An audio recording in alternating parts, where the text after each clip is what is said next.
I haven't played a lot of PS2 games, but Red Faction is the best one I've played so far. I'll explain why throughout this review. So the game came out on the PS2 and on PC in 2001. It also came out on Mac. The story takes place on Mars. There's a company mining there to collect the minerals. People leave Earth to go there to work for long periods of time, but most of them don't come back. What's going on is that the mining facility is basically run like a labor camp. The conditions there are really bad. They're forced to live in tight spaces with other miners. There's guards everywhere and they treat the workers like crap. In addition to all that, there's a plague going around that is causing people to be disfigured.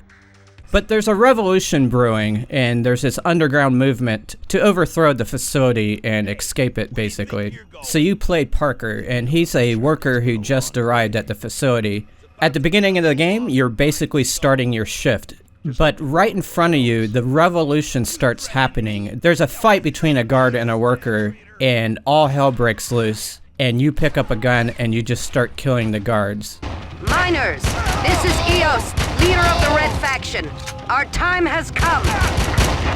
You basically have to blast your way through the game and get deeper and deeper into the complex to help take down the organization. The other people who are involved in the revolt start to realize how much progress you're making, so they start assisting you and giving you directions on where to go. So they have you creeping through facilities and infiltrating places and blowing up targets and stuff like that. You encounter guards all throughout the game, but you also encounter other workers who do not want to take part in your rebellion. Don't ask me to interfere. My place is here, with my work.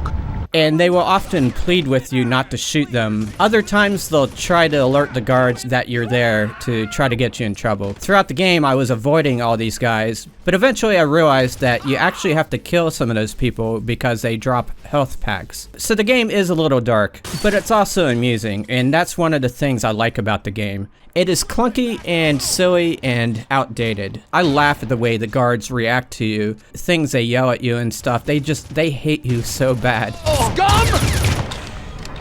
Oh! Die, scum! Just you and me, miner! Die, miner!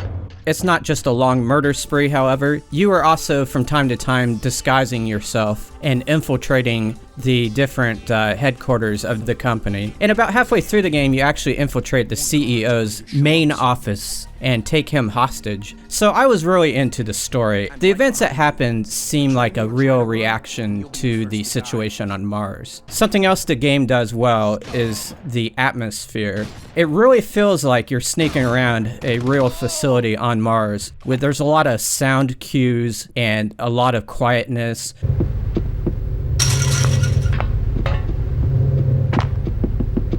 There's occasionally some music that pops in at just the right time to make the tension high, especially right here where I'm sneaking into the headquarters. The music just ups the tension of the moment. It makes it feel like I can be caught at any second.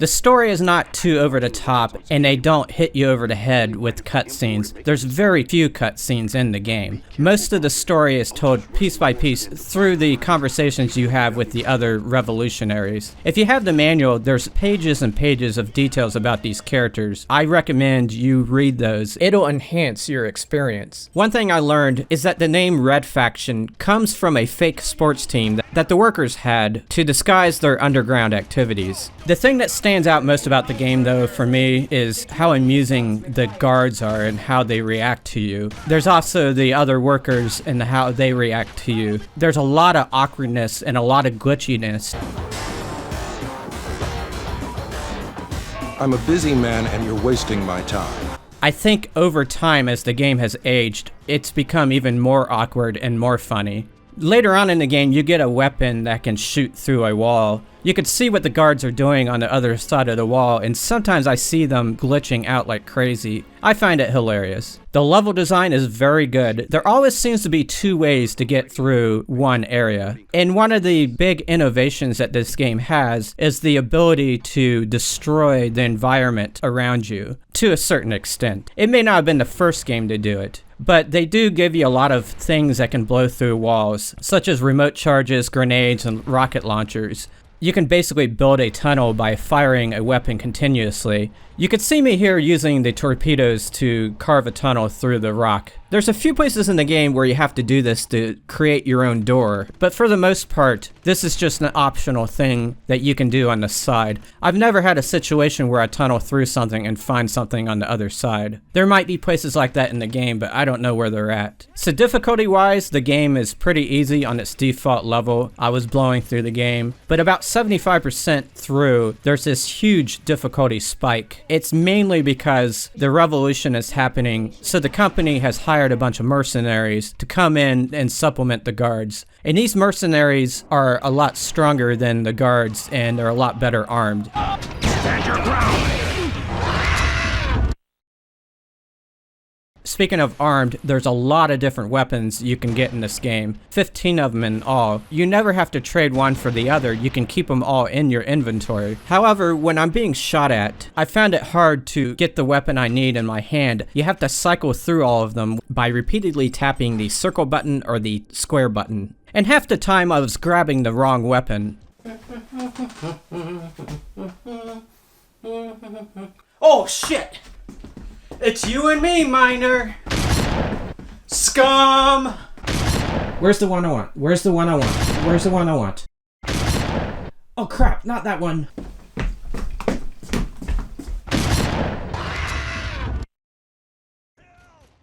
The bottom line is that the controls are not as good as modern day first-person shooter controls. Aiming and shooting something is very difficult. A lot of the weapons will lock on to the target in front of you, which helps, but at the same time it kind of feels like you're cheating. There are vehicle segments in the game as well. These vehicles are pretty powerful and you can plow through a lot of the guards without any problem. Some of them are awkward to drive, but for the most part they're fun to use.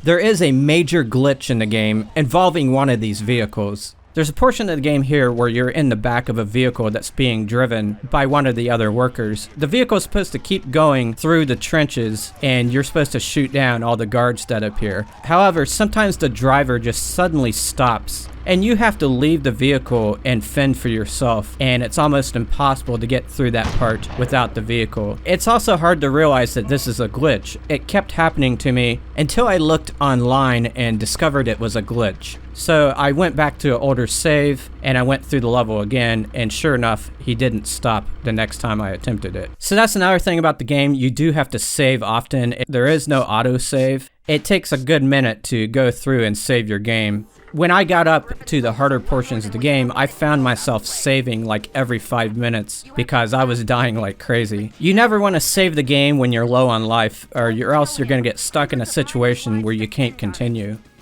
There's also a lot of loading screens in the game, and sometimes you'll back up and hit a loading screen that you just got through. So that was annoying, but that's just the way these old games are. There is a multiplayer mode, and I didn't get to play with other players, but I did play against bots. The mode is pretty standard for the time. I didn't have any fun playing it, and I don't think anyone else would either.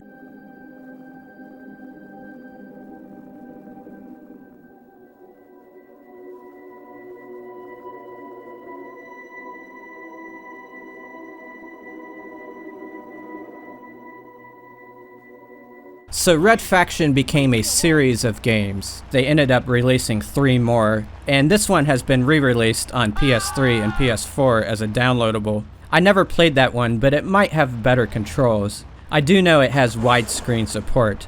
So overall, I love this game. It feels like the developers put a lot of passion into it. I actually wanted to play through it again after I got done. Yes, the game is almost 20 years old, and it's very clunky, but if you're in the right mood, I think it's a lot of fun.